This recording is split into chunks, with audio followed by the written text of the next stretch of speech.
Bowling with the Faf. Bowling with the Faf. Are you ready? Ready. Your bowling stories. They found you. They did. Faf's all over. Every week. Bowling has picked back up again. Live. UW Whitewater. There it is. Why the fedora? Do I look good in it? I think you look great in it. I want to challenge Skylar Pence. Mike Hatton. I'm going to challenge Alec Keplinger. Let's do this. Roll 'em. This is Bowling with the Faf. And this is the kind of show that reminds me that I need to edit together a new show open. But good evening, everyone. Welcome to Wednesday. Welcome to Bowling with the Faf, and welcome to October 2025. And this is the platform that you have to share your bowling story live on our YouTube channel and have a lot of fun doing it. This has been a great run. It's been an exciting time in the sport, an exciting day to be certain, as we have learned a lot about what is to come in the PBA in 2026. And we're going to start there before we start talking with our guest tonight, which is going to be interesting all the way around. But as I was mentioning, from the Players Championship all the way through to the Tournament of Champions, we now have a better idea of what a good chunk of the 2026 PBA Tour schedule looks like. And it does return to Bayside Bowl in Portland, Maine, although we don't have a 5-player team competition there like the PBA League of years past. Here's what the tour schedule looks like. The PBA released the schedule of events that it will air televised finals of on the CW network this season. The season kicks off with the Players Championship at the ITRC in Arlington, Texas on February 22nd. The PBA Pete Weber Classic is on March 1st in St. Peters, Missouri, followed by the U.S. Open in Indianapolis on March 8th, of course, at Royal Pin Woodland. Then the tour visits David Small Center's back-to-back stops on March 15th and the 22nd for the Illinois Classic in Decatur and the Indiana Classic in Fort Wayne. The third major of the season takes the USBC Masters back to Thunder Bowl in Allen Park, Michigan on March 29th. CW Network coverage for the season rounds out in April. You've got the tour heading to Columbus for the PBA Ohio Classic on the 5th, the New York Classic in Rochester on April 12th. At the Roth-Holman Doubles in Portland, Maine on the 19th, the tour will return to Bayside Bowl after a one-year absence, and will wrap things up with the Tournament of Champions at AMF Riviera in Fair Lawn, Ohio, April 26th. Now, the network will brand the shows PBA Championship Sundays on the CW, and will air them at 3 p.m. Wisconsin time on each Sunday on the schedule. Qualifying and match play rounds of the tournaments will be on Bowl TV. Then later in 2026, CBS and the CBS Sports Network will air coverage of the PBA World Series of Bowling and the PBA Commissioner's Cup. PBA plans to live stream coverage of the Lucy Doubles and the Lucky Larson Masters on multiple platforms, including Bowl TV. So a lot of bowling action coming up for everyone on the CW, CBS Sports Network, and online coming up in 2026. Looking forward to all of it, of course. Well, Kayla Pashina has bowled all over the country on the PWBA Tour, but it's back home in Minnesota where she's celebrating a regional championship for the first time. Pashina won 2 stepladder matches on Sunday, defeating Kaya Gray 245-215 in the championship match to win the Twin Cities Regional at Cedar Vale Lanes in Eagan, Minnesota. I want to really just stay with my process, right? Like, keep my pre-shot routine the same, breathe, stay in the moment, because I know if I got ahead of myself, I could have easily given the game to my opponent, right? I mean, you had to strike. I knew scores were going to be high. Seeing the scores it took to even make the ladder, I knew 2-0 was probably not going to win, right? Like, you had to shoot higher. So I knew I had to stay in the moment, stick to my process, whatever I could to, like, potentially not engage with the crowd or try not to look at my parents too much, knowing how excited they were, to just anything to just stay grounded to myself and not let that get away from me. The game goes so fast, so I didn't want to get too far ahead and then I lose focus. And she did not lose focus, that's for sure. She did gain $1,500 for first place and an entry into the regional showdown in Orlando, Florida in December. Now, the winner of that receives free entry into all the 2026 PWBA National Tour events. Not a bad first place prize there, if I do say so myself. Well, don't forget, we do have an Etsy store for hoodies and t-shirts straight from Bowling with the Fef, etsy.com/shop/bowlingwiththefefco. And don't forget our sponsors, Jerry's Score More Bowling Supply inside Wagner's Lanes in Eau Claire, Wisconsin, 715-559-1822 for the best in bowling supplies and bowling instruction. Also, Visionary Video Hub, video with impact, plus live streaming, voiceover, and podcasting. Find out more at visionaryvideohub.com. And Chip Magnet Salsa. If you order right now, or a week from now, whenever, on chipmagnetsalsa.com, and order a 6-pack of jars, you get 25% off when you enter the promo code BWTF2025 at checkout. It's a great deal. It's a great product and great taste, of course. You can also get Chip Magnet Salsa on Amazon. Just search for the Chip Magnet store and stock up. Chip Magnet, raise your snack standards. It is good stuff. Well, tonight's guest made a big splash about 6 years ago when he won the U20 division in Junior Gold, and he really hasn't stopped since then. He went off to Wichita State, returned home to Michigan, and raised up the Helmer Cup in the Intercollegiate Team Championships in 2021, where Wichita State really dominated both men's and women's teams, reigned supreme in that tournament. Now he is chasing that first career PBA Tour title. Here's how he did in 2025. 29th on the tour, averaging a shade over 216.5 for 325 games. He had 4th place finishes in the Mike Albee Nevada Classic and the Players Championship. Not a bad season. Of course, we're going to ask him a lot about that and 2026 as well. Alec Keplinger is joining us from the Pro Shop in Coldwater, Michigan. Alec, it is great to have you here. Welcome to Bowling with the Fef. Hey, how's it going, Andrew? Thanks for having me. Yeah, thanks for being on. Tell us about where you're at. That's an interesting story that we kind of talked a little about before we went live tonight. Yeah, so I'm in my pro shop. It's just a small little one inside my home center. As we were speaking, my family bought this place back in 1965. My grandfather sold it to some family friends back in 2016, and we're currently in the process of rebuying that back, me and a partner. So put in a little pro shop and running the lanes and running the shop. That's awesome. How big a place is it? How many lanes? What are we talking about, lay of the land for the center itself?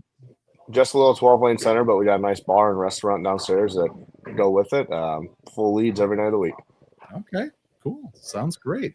I had mentioned, going into this, kind of the stats on your 2025 season. How do you rate that? What do you think you did well? What do you think you did not so well? What are you looking forward to doing in 2026? Well, if we look at comparatively from the year before, it was nice just to actually be able to bowl that many games again, make it through the PTQs. And the biggest problem I had the first year was every time I made it out of a PTQ, it felt like I got a little complacent and just got happy that I was in the main field, where once I was actually in the main field, that was when the real tournament started. It was just tough after you already bowl 8 games. And then just looking forward to being out there on tour next year for the full time. Not having to worry about making it out of a PTQ and being able to hang out with the guys and grab that first title. Yeah. When you talk about, the PTQs, I mean, we see it on paper. The number of players that advance kind of goes back and forth. It's kind of a moving target. What's it like to, know going into somewhere where you've probably traveled days, if not more, to know that, oh my gosh, I'm going to have to slog my way through 8 games and beat out a bunch of guys just to start the main event? Yeah, sometimes it can be a bit demoralizing because the guys that are in the PTQs, they're phenomenal bowlers. I mean, you got a lot of really good talent there, and it's basically just a race. It can all just depend on if you hit a bad pair for the day, especially late in the block. It's completely deflating. If you look at some of the averages it takes to get out, sometimes they're pushing 230. So you catch a bad pair and you shoot 160, you're falling behind 70 pins there. It's really important to try to be able to act or shoot at least a 200 on those bad pairs, but it's just in those it's not easy. Yeah. Well, it's good to hear you won't have to deal with that for 2026. Tell me, we learned a lot about the schedule today, although there are still some question marks in there. We don't have all the details on things like the World Series and all that. What do you make of what we know so far? I like that it made sense. I mean, we're getting to be able to kind of always start down south and then just move our way up and east. I'm glad we're not going to Vegas. Vegas is not one of my favorite places, so happy about that. Be able to drive to all of them, which means it's a little bit more affordable sometimes. Happy about the schedule. Familiar places, especially with me being where I'm located. Pro Bowl West, I've bowled that a ton of times. Allen Park. Decatur will be the first one. I believe Dave just bought that center, so not too familiar with that one. But I'm excited. Plus, I've never been to Portland. I've never got to bowl in that environment, so it'll be pretty cool to be able to be there and do that. Yeah. A lot of people probably looking forward to that, both bowlers and fans alike. The one stop that kind of stood out to me was Fort Wayne, just because of its proximity to where you are. Is that kind of a big deal for you, being that close to home? I mean, Players was even closer. The Players was only about 35 minutes from my house, so I stayed at home. Fort Wayne is going to be about an hour. So, yeah, it's nice. It makes me start to questioning whether I want to stay down there or drive back and forth each day. So I would have liked it to either be a little bit closer or a little bit further away, and it would have made my decision a lot easier. Yeah, for sure. I got to ask, and I'm afraid I know the answer to this, but I'm going to put it out there anyway. Are you learning anything about what televised bowling on the CW network will or may look like, whether it's similar or not so similar to what we've been accustomed to for the past how many years on Fox? You know as much as I do. Yeah. And yeah, that's what I was still sleeping when the schedule came out this morning, so I first saw it on Facebook. I didn't even check my email yet. okay. Yeah, I think it was at like about 9:30. So Yeah. Well, that's good. You slept better than I did. That's for sure. You and I kind of crossed paths in a strange spot, at least strange for me, because I don't head to Owatonna, Minnesota all that often. But you were there for the Golf Bowl Invitational that Riley Hopland and Al Houston put on. I asked Al, kind of about you because, obviously he's kind of semi-running that thing. He said that you were very nice. He said he got to talk to you a little bit after the Saturday evening shift, and he said he also saw that you hit the golf ball very well. I want to know, first of all, what brings you to Owatonna for that event? Because there's a lot of Wichita guys, you, Ryan Barnes, Wesley Lowe, Mitch Hoope, in that field, which makes it pretty exciting for those of us who don't get to see you guys all that often. Yeah, so Briley was my college roommate for a year. One of my closest friends in college. So I knew they were running it. I think we tried to make it happen last year and it just didn't work out. And then Wesley Lowe is Briley's best friend. He was the best man in his wedding, so he was staying up there. Us four, me, Ryan, Wesley, and Briley all lived together for a year. Oh, okay. So we put that team together, and then I ended up getting Brandon Mooney. We had a late dropout. So he came over and played with us as well. But yeah, it was pretty cool. And then I believe Chapman's from Iowa, so he was close. And then Mitch being up in Canada. Yeah, it was pretty cool seeing all the Wichita guys that were able to come. Plus, it was a great tournament. Al and Riley did a great job running that. And I know for sure we're going back next year. Oh, cool. Yeah. Do you pride yourself on being a pretty good golfer? I used to. Yeah. Yeah, I used to be a lot better when I was in high school, a couple of years out of it. And then once I went to college, and bowling dictated my life a lot more than it did in high school. I didn't play as much, and then I stopped enjoying it as much as I started sucking. This year was actually the year I got to play the most. So I started getting back into the thing a little bit, but I don't take it as serious as I used to. Okay. So out of your foursome that was there, and that was you and refresh my memory again, it was you, Mooney, and Ryan Barnes and Wesley Lowe. Okay. So life or death, you've got to pick who's going to have the low score on a certain day between the four of you. Who's it going to be and why? me. Well, unless if we're talking bowling, then Mooney. But All right. yeah, golf wise, I don't think Ryan's ever quite beat me. Wesley, I know Wesley for sure has it. Wesley's getting better from what I remember in college. That was the first time I played with him since 2 or 3 years before that. Wow. And then Mooney, Mooney was hyping me up or hyping himself up before he came, and yeah, I'm glad that he can bowl sometimes. Well, he can certainly do that. So that's good. Let's kind of get into, your origins in bowling, your bowling story. How'd you first get into it? And I know, a lot of people know, but for those who don't, your mother is a very accomplished bowler in the professional ranks. She's one of the few bowlers really ever, this elite group that is now in both the PWBA and USBC Halls of Fame. So there's certainly a good gene pool or bloodline there. Yeah. That doesn't mean you're automatically going to be, loving the lanes, right? Right. Yeah. And a lot of our family all grew up, and like my uncle's won the Peterson before.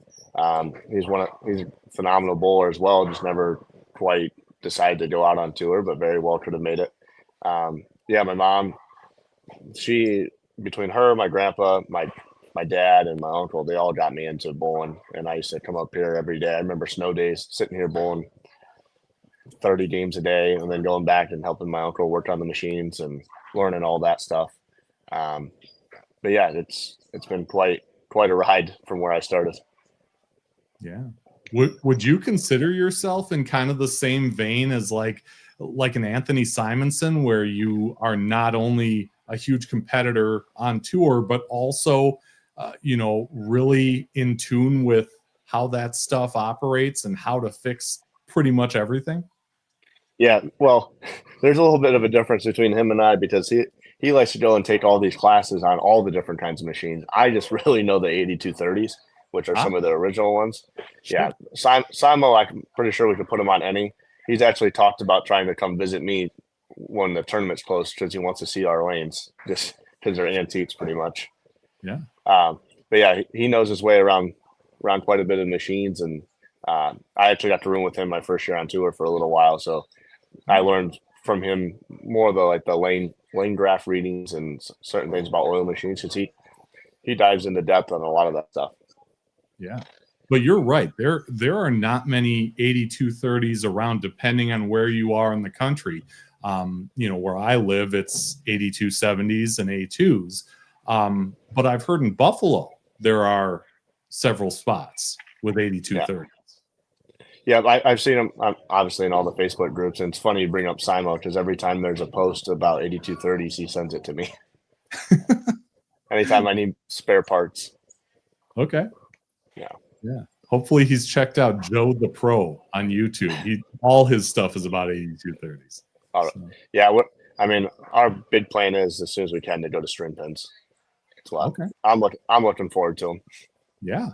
Yeah. Well, that we do have in this area. We've got a few houses like that. So it's an interesting move. All kinds of opinions on it. I've bowled on them, and I enjoyed the challenge, but like with anything, you got opinions for and opinions against, and it'll probably be that way till the end of time. When you were growing up, obviously you've got all this talent in your family, but did you have maybe a coach or two that you kind of leaned into for the most advice as you were getting into this game? Especially my mom, when it came to mental game, that's what she's always been really, really good at, was mental game. And then my uncle, just because he spent so much time in here in the lanes with me, because he was the head mechanic for the last 50 years. So he's always known my game super well. He retired a couple of years ago, so he's been able to come out and watch me a little bit more. And he's one guy that can look at me and he can see something that most people won't, and he'll be able to let me know. My dad as well. My dad took me to a lot of tournaments growing up, so he knew my game. I would say those three, and my grandfather. Okay. My grandfather did a lot for me growing up, and just as far as coaching wise. Yeah. Physically, do you see any aspects of your game in theirs, or vice versa? Not even close. No, they'll all say it. They play pretty straight. Always been down and in players. Never really had the hand. The only person I could say was kind of close would be my other uncle. He stopped bowling a long time ago, but he had the most hand out of all of them. Okay, very nice. When you start to improve in your own house, in your own junior program, you typically go looking for more competition. Did you have youth tournaments and scratch opportunities, where you were growing up? Yeah. So have you ever heard of the MGMAs, the Michigan Junior Masters? Yes. That's what, like Jordan Richard and Andrew Anderson, all them. I grew up, I think my last year was there, or my first year was one of their last years. I think I was about 10 years old when I started bowling them. Okay. Yeah, so I bowled a few of those, but I also had to work Saturdays at the bowling alley. So I was doing open bowling when I turned probably about 12, 13. So, yeah, I would bowl. Usually I bowled one tournament a year to try and get qualified for junior gold, and then it was more beneficial for me to work instead of bowl. Okay. Yeah, fair enough. It's funny. Jay Santos, who is a frequent viewer out in California, said he had me up until string pins, and he had actually commented before we went live. He said, "Love Keplinger's throwing style. Recently seen him have a 300 game in the stepladder round at a regional, or was it 299? Anyway, he looked great." So I appreciate it. Hopefully I didn't lose him for too long. Yeah. No, thanks for watching, Jay. Always appreciated. But yeah, those are some big names. And you think of all the guys who have and ladies who have come out of Michigan, and you have this huge talent pool. I mean, I can remember, being a junior and, moving back and forth from here to Minnesota. We did that a couple times. And by the time I got back, they had a huge Midwest regional tournament in the Milwaukee area. And I went there, and that was the first time I saw Rory Kalanquin up close. Oh, yeah. Oh, my gosh. I had never seen anything like that. Yeah, I'll always say our region's one of the toughest. I mean, we got some really good bowlers up here in Indiana, Ohio, Indiana, Illinois got a bunch too, Wisconsin. I mean, all around the Great Lakes.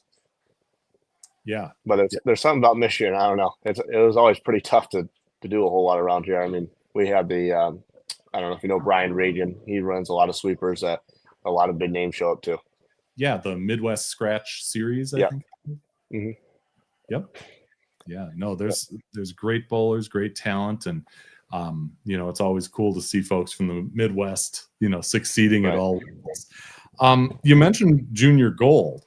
Tell me about that. I mean, that was never a thing when I was growing up. I went adult at the same time that they started it, so I never had that opportunity. But I think of it as something that you qualify for, but then you're kind of on the hook to go somewhere far away for a week and stay in hotels and food and travel expenses and all that stuff. And, oh, by the way, you've got to bowl against the best in the country, and only the strong survive, right? How do you kind of get yourself up for something like that? I say, well, my first year, I think it was 2013. I was only 12 years old. So I really didn't know what the hell I was doing. We went out there and we just knew that it was going to be a cool time. It was actually in Detroit, so it wasn't too far away. Okay. And I can't remember if they had just a U15 and U20 at that time. They might have had a U12, but I don't think so. So then I bowled that one. I bowled Buffalo, and then I stopped bowling for a couple of years, actually, about my 7th and 8th grade year. Oh. So the two closest ones at the time were Chicago and Indianapolis. I didn't bowl those. Okay. Yeah, just because it was a time I was going through where I really kind of hated bowling, found the passion of golf, and then got into high school and realized I was much better at bowling than I was at golf comparatively to the people in Michigan. And to be clear, you didn't bowl at all, or just didn't bowl junior gold? Just Saturday morning youth leagues. I didn't really practice or do anything like that. Yeah, just for the season. Sure. Yeah, junior gold though, it's mentally challenging. It's hard, especially when you're just a kid. I went there with my little brother this year. He was 12, so the same age I did. and we took him to his first one in Ashwaubenon this year. And I got Okay. to see all the little kids. I mean, I'm so happy that he doesn't have my attitude that I knew I had back then. It's a lot less stress, especially that I'm behind him now, and I couldn't even imagine what my parents went through with me. So it's nice to see that. But there was times where I was so disappointed in bowling as a community with watching some of these kids, and their parents were allowing 12-year-olds to swear at them, and it was pretty upsetting to see. And I thought we were doing better as bowlers, but I mean, we weren't the only ones that were looking at them. So Sure. Yeah. So what did you do to then kind of get better between the years? it's a good question. I think I just grew up, and I've probably got a couple smacks up the head. Yeah, just maturing a little bit and realizing that the way that people looked and the way that I acted, I didn't like that at all. And still am that way. I don't like when people go out there and kick ball returns or kick chairs. It's not something I'm a fan of. I think you look bad and you make the sport look bad. And then working with my mom, and then I think slightly when I went to the Wichita camps, just meeting with them and knowing that I was representing them well once I signed, and probably wasn't going to be very good for me once I got there if I was doing stuff like that. Sure. What was that process like? I mean, you go to these camps. Is Wichita recruiting you, or are you kind of going after them? Wichita, like, they don't set up booths at Junior Gold or anywhere like that. They come to you if they want you. Obviously, I already kind of had a connection. Coach V knew my mom, had worked with him. And then we have a hometown guy in town. It was my high school coach's son. He went out there, AJ DeMond. He bowled with Rash back in the 2000s. They won a national championship as well. So I was fortunate enough to have people like that in my corner. They took me out there. My high school coach actually drove me to Wichita for the first camp. And then the following Junior Gold, Wichita ended up approaching me there with my scholarship offer, and that's how that pretty much went. Yeah. What did that feel like when you realized that's what was happening there? Oh, it was pretty awesome. I mean, it was surreal. I didn't even look. I never looked at any other schools. That was pretty much the one and the only one that I wanted to go to. And so to know, and it was the end of my sophomore year in high school, so to know that I had that, and it was nice to be able to go through 2 years in high school and not have to worry about where I was going, where I got to watch some friends struggle with that process. Yeah. And that's different for everyone. It's a different story, different set of circumstances. But as you make your way there, then all of a sudden you're in this environment where the expectations are probably as high or higher than any other men's program in the country. I'm guessing tryouts are a little grueling. Yeah, I actually didn't have to do tryouts.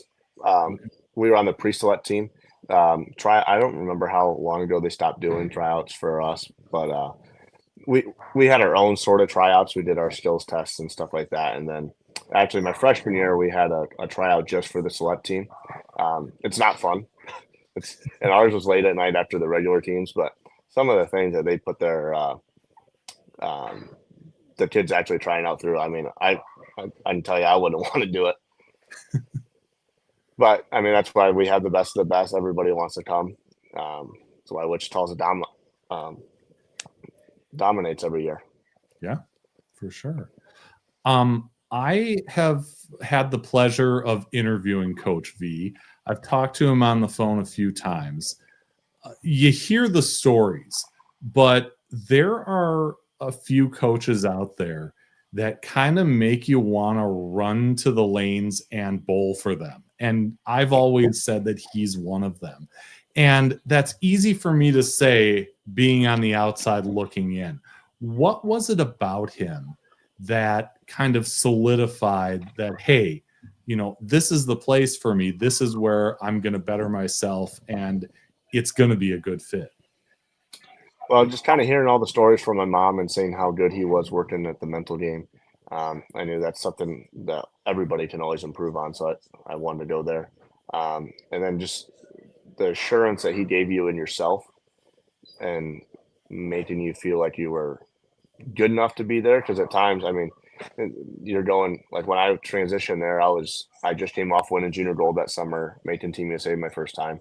But guess what? When you get there, I think the one year we had everybody on the team also had won junior gold or made Team USA. So it's not like it's not a very special thing to do, even though it is. Yeah, but then I also got the call my sophomore or my senior year in the summer. Coach V was no longer the coach. So that was he recruited me, but my freshman year and all 4 years were with Steelsmith. Wow. So that's a big difference. I mean, you're talking about two of the most respected coaches in the land, but everybody's a little different, right? Yeah, I think I got a little fortunate. Not saying things would have been different with Coach V, but just from what I was hearing, he was a little bit more like traditional. The seniors got to bowl. I mean, obviously, if you show your way as a freshman, you can probably spend some more time on the varsity team or in the starting lineup. I was fortunate enough. Rick gave me the opportunity right away and in match play, and I showed up, and it was tough to get me out of the lineup then. So it was nice to be able to do that and have the opportunity. I think, not saying Coach V wouldn't have given it to me, like I said, but it could have been a little bit tougher not being a upperclassman. Sure. Especially with the amount of seniors that we had on the team that year. Yeah. Who do you think the guys were either in the program or in your grade level with you that you really gravitated toward and were kind of your boys through this whole thing? At school? Yeah. You're saying? Mm-hmm. Well, Brandon Biondo for sure. Still one of my closest friends. I think I learned some of the most from him. Just watching him bowl, practicing with him. Briley too. Briley taught me a lot on and off the lanes. He was the more calm-headed guy that was on the team. Jade Kirsten, Jared Romick as well. Justin Romick's son. He was a player. And then Barnes. Barnes always pushed me when he came in the next couple of years. He watching him excel the way he did and practice as hard as he did, it really kind of made me look back in the mirror and ask myself what I was doing, which is the PBA posted a thing and it said who inspires you this year, and mine was Ryan Barnes, and people thought I was joking just because he's one of my best friends, but it's actually true. If you watch someone take off and do that well at a sport, I mean, look at him this year, rookie of the year, and the earnings he had, and it's really inspiring what he was able to accomplish in such a short amount of time. Yeah, and to have that work ethic on display right in front of you has got to be like rocket fuel, no? Oh yeah, I mean, he makes you want to get down there and practice with him every day, even though I definitely didn't want to. I'd much rather sit at home and do something else. Everybody that knows me knows that practicing isn't one of my favorite things to do. Yeah. But yeah, getting down there, it's better to have someone to practice with that drives you a little bit harder. Yeah. When you look at your collegiate career, you kind of made that slow ascent where freshman year you were kind of here, and then sophomore year you're doing more things and making more all tournament teams, and then that third year you were like all world. I mean, that was like the year for you. Yeah, that was quite a year. Yeah. winning those titles, and that was the year that I got picked to go to Sweden and World Games for the adult team. So that was pretty special year from 2022. Yeah. So, and I don't know if this is even possible, but I'm gonna throw it out there. You guys are a national championship team in 1 year, and you have all the individual accolades in that third year. What's the difference? What gets you more in the heart? Which of those years? I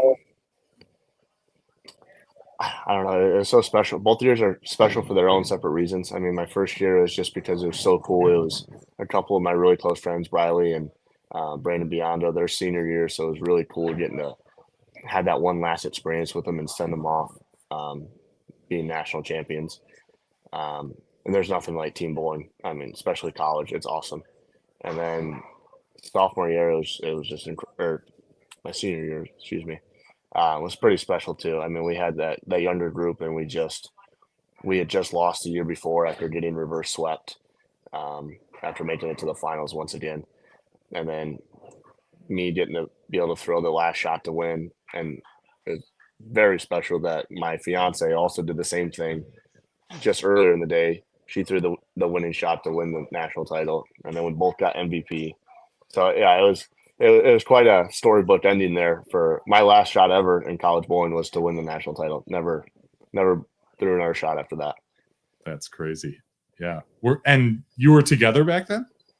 Yeah, we had been together for about 4 months. Oh wow. That's awesome. So that was pretty special there. Yeah. Oh my gosh. So I of course had to reach out to Briley, and the last thing he told me was, I have plenty of stories about Alec, but most of them can't be shared. Sounds about right. Yeah. I mean, obviously you guys work well together, on the team, on the lanes. How good of friends are you off the lanes? Obviously you're roommates together for a year, which means you've got to be able to coexist in all situations. But tell me what your friendship is like when bowling's not involved. Basically just him calling me an idiot or doing something like that. Yeah, we moved in my sophomore year, and it was as COVID was going on. So then the way the practices and everything worked out, and we had online classes, so we were at home all the time. But practices, you end up practicing with individual groups and doing things as individual groups. And so then the people you lived with, they put you together all the time, especially when you room too. So me and Briley, we did pretty much everything together that year. Drive to workouts, drive to class, drive back to practice, go to lead together, do all sorts of things like that. So we have a really good relationship. I call him about personal issues, pro shop issues, stuff like that. Always looked up to him, even though he's kind of an ass sometimes, but No, I can see why you'd say that, but I mean, yeah, to have both of you running separate pro shops and having that wealth of knowledge between the two of you is something special.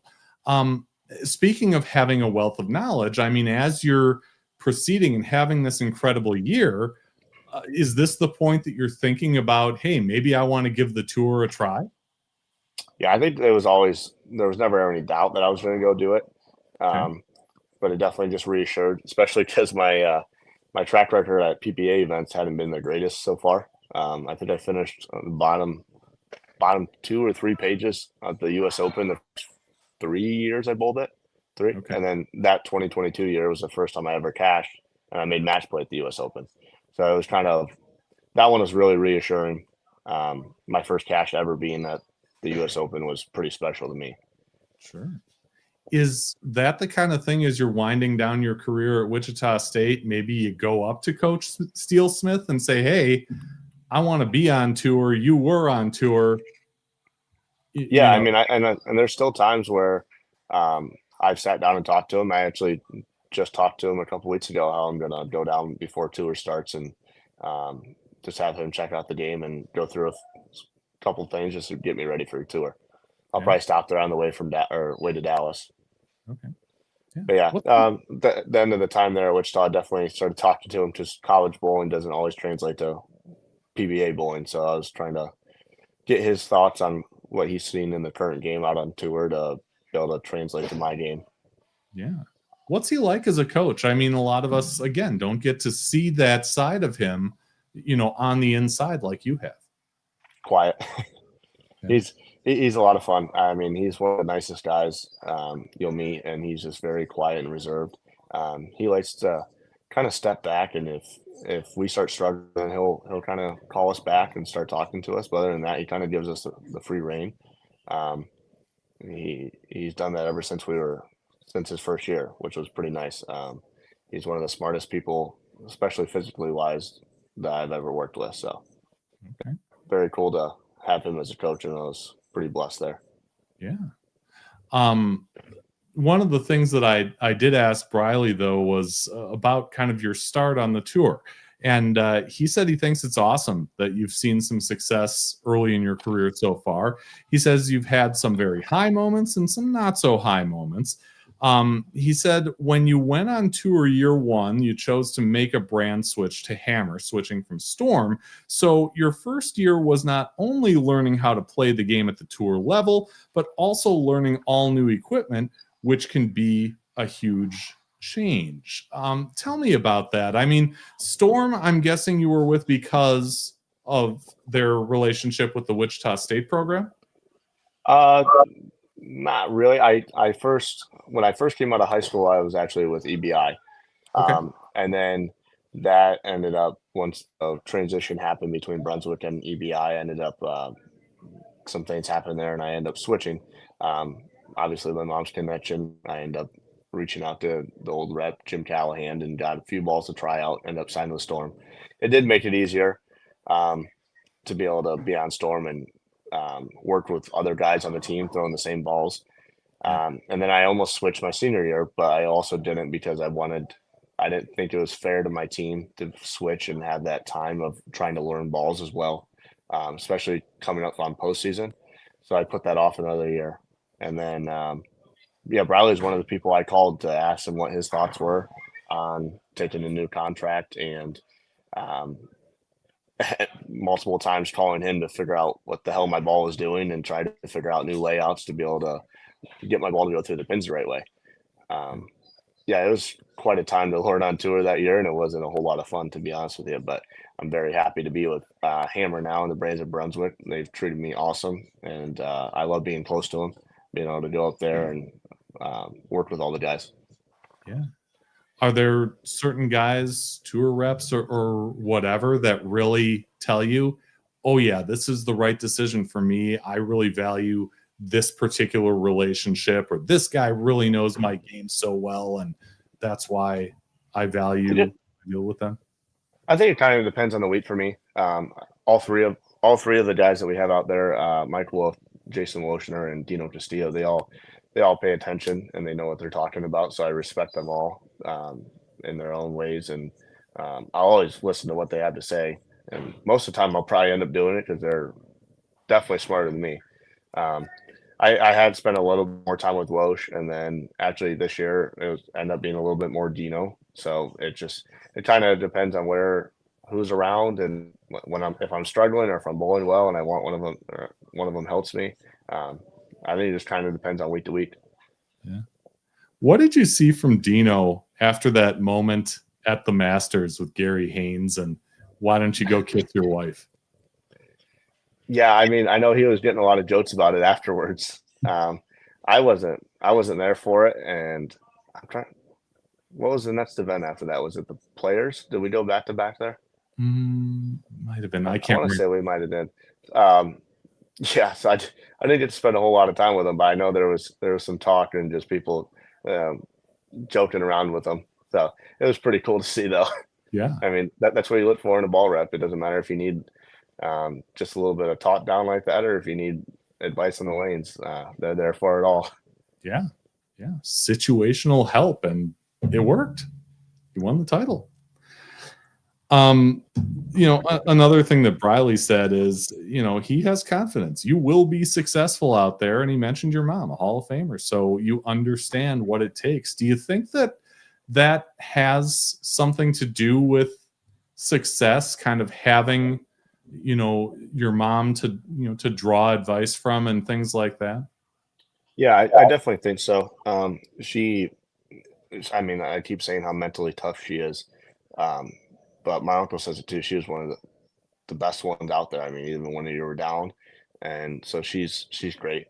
She understands it a bit more. My dad's great too. Don't get me wrong. He always is one of the first ones that wants to text me when I get done bowling, but he's starting to learn now just to give me a little bit of space sometimes.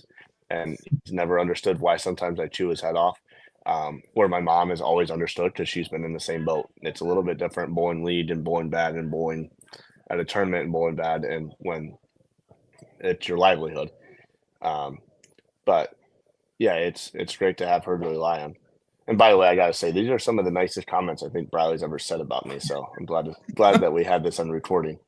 I think there's kind of an element of pressure there because he knows it's going to be out there public, but I mean, he also hasn't held back sometimes. So, it's take that with what you will. It could kind of go either way, but he's been he's been very willing to participate in these conversations. I've gone to him for comments on a few of them, and he's been very willing to to share. So yeah, I'm sure that's deserved in one way or another. That most recent Hall of Fame induction for her was in the PWBA Hall of Fame. What was that like for you to learn that she was going in and then to experience all that? It was pretty special. I mean, I can't remember if it was the USBC one or the PWBA one. But we found out the day that she threw her first bowling ball in like 5 years. We came out here and started practicing together. And as we were leaving the bowling alley, we got the call in the car together. So it was pretty cool because there was some back and forth because one of her titles technically was when she was an amateur. So they didn't want to give it to her right away because it had to be 10 titles because she had that plus the Queens. So yeah, it was very special. And I don't think my sister was a good bowler too growing up, but I don't think she ever realized quite how good our mom was. Obviously, me being more involved in the bowling community, I knew. But she goes, "Oh yeah, mom's in the Hall of Fame." I'm like, "Yeah, it's a little bit bigger of a deal." Yeah. So yeah, I got to be at both of them. My sister went out there for that one, or both of them actually. We flew out to Las Vegas as well for the USBC induction, and then Hope got to spend the one where my mom got inducted as well. That was up in Green Bay. Yeah. Speaking of Green Bay, another person I talked to was Kelly Whipple because she has been on the show before, and she mentioned Green Bay because that was kind of her signature event so far. He mentioned that she's Hope has been one of her roommates, and she said that you joined them out on tour when you went to the Cleveland series, and she said she thinks that you're an outlet for Hope to talk through some stuff with what may be more mental and just not on the lane stuff. But she said you were one of the people that helped her with a few things at Green Bay at the Anniversary Open that ultimately helped her make that cut. She had a block that was just sensational. I mean, what led up to that? If I remember right, I mean, she's always known for everybody tells her just to slow down because she does like to throw it a little bit hard. I think we just talked about a few surface adjustments and drilling a couple different balls, and she had the reps there to help her out as well. That was crazy what she did that day, making her first cut in that way. I mean, that's what everybody either wants to lead the tournament or come from behind, I feel like sometimes, and not have to worry about floating through that bubble. And it took a lot of pressure off her. I think she had a little bit of pressure going into the year. Just because she was a very good college bowler, and I think a lot of people coming out of college feel that way. Yeah. No, it was certainly cool to see, and like you said, Bowl Forward had a little stake in that too. So good to see her out there performing, really in one of the closest tour stops to her hometown too. So it was good for her. Tell us about Hope a little bit. Brag on her a little bit, because that was so cool, that that circumstance where you both win national titles, you're both MVPs, you're both going out on tour, you're both highly heralded rookies, and now you're kind of both in that same boat, right? You've had a little success here and there early in your careers, and you're both looking for titles. Yeah, I mean, she's one of the best I've ever seen. I can watch Hope ball all day. I mean, she's got one of the best physical forms out there, and she's able to hit it more than some of the people. And I think that allows her to have a big advantage. And I think as soon as she starts putting together these last few pieces of just a little bit of versatility, and as well as just mental game, I mean, she's improved dramatically in the last year on her mental game. She's gotten so much better, and doesn't take all the some of what she would say bad tournaments before or failures. She doesn't look at them that way as often, and she's getting much better at just moving forward and letting that tournament go. And she's so close to winning, and it's going to happen very soon. Yeah, it's just a race now to see who can get it first. Sure. Yeah, and that's a good race to be in. She's also had an interesting offseason here because we learned that she's the new head coach at Trine University. What's that been like for you? I mean, it works out well, just her schedule. She has practices later in the day, and obviously I'm here at work until late at night when leads get done. She's doing a great job with them. They just had their first tournament a couple weeks ago, and they're coming up on their second one this weekend. It's been a little stressful. She kind of just got thrown into it, just not knowing exactly what to do. But it's nice that we both are fresh out of the college bowling game, so we kind of have some friends and family to be able to reach out to get advice from, or just help with how to sign up for tournaments for one. Yeah, but it's been a fun watching her do it. She enjoys it a lot. She loves being with the kids and loves being able to teach and show people what she knows. And I think that team's going to be very successful. Yeah, I hope so. You and Hope, of course, have set a date for your wedding a little less than a year from now in September of next year. Knowing that Mrs. Pfeff and I made the decision to get engaged and then get married 9 months after getting engaged, do not recommend, by the way. How are you doing with all the planning at this point in the game? I don't know. There's any planning been done yet besides the date. Okay. We had the venue as well. We're very fortunate to have some family friends that are going to help us with the venue. It's going to be at their place. So we got a nice little setup there, and then we got a planner as well, so that way neither one of us have to be very responsible for it. We're both just very, very busy people. I don't know if I've been home the last 8 weekends, and I think I was home for 5 days in August. So yeah, definitely in some need of some help there. But yeah, it's time's ticking, and it's going to be a very exciting time for both of us. Yeah. Well, I'll tell you what, to have the venue locked up, I mean, we were slave to the venue and the availability. So that's a ginormous part of it. So, congratulations on that. And of course, I'm because that's a huge step. So I would hope it would be smooth sailing from here on out. But like I'm sure there will be some bumps, but I'm hoping.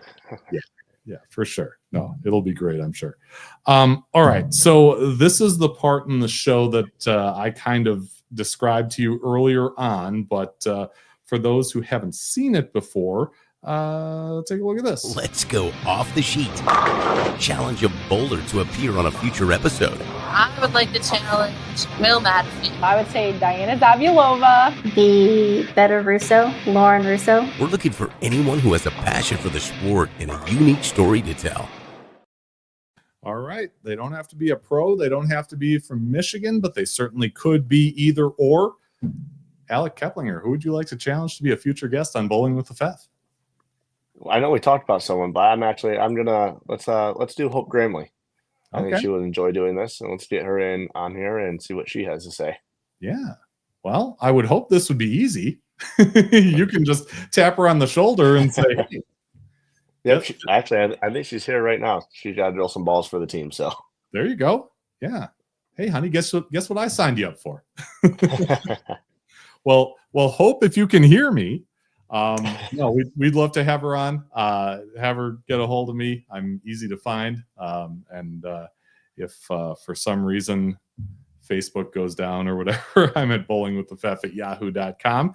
And we would love to hear her story because, like you said, fantastic physical game, all the accolades in the world up to this point, and really just waiting for one of you to break through and get that first. Finally do it. Yep. And I'm sure you both will very soon. We are not going to have a show coming up this next week, but the week after is an interesting one. I've been messaging with this person for, I want to say, probably the good part of a year, but we're going to make it happen. Sarah Rutherford, better known as Sarah Bowles, is going to come on Wednesday, October 15th, 7 p.m. Central. In the meantime, we'll have some recorded content from the PWBA Twin Cities Regional that I'll be posting on the page. Excited to have Sarah on the 15th at 7 p.m. Alec, it has been a pleasure talking with you and getting to know your story a little bit. Best of luck on the 2026 tour and beyond. Appreciate it. Thanks again for having me.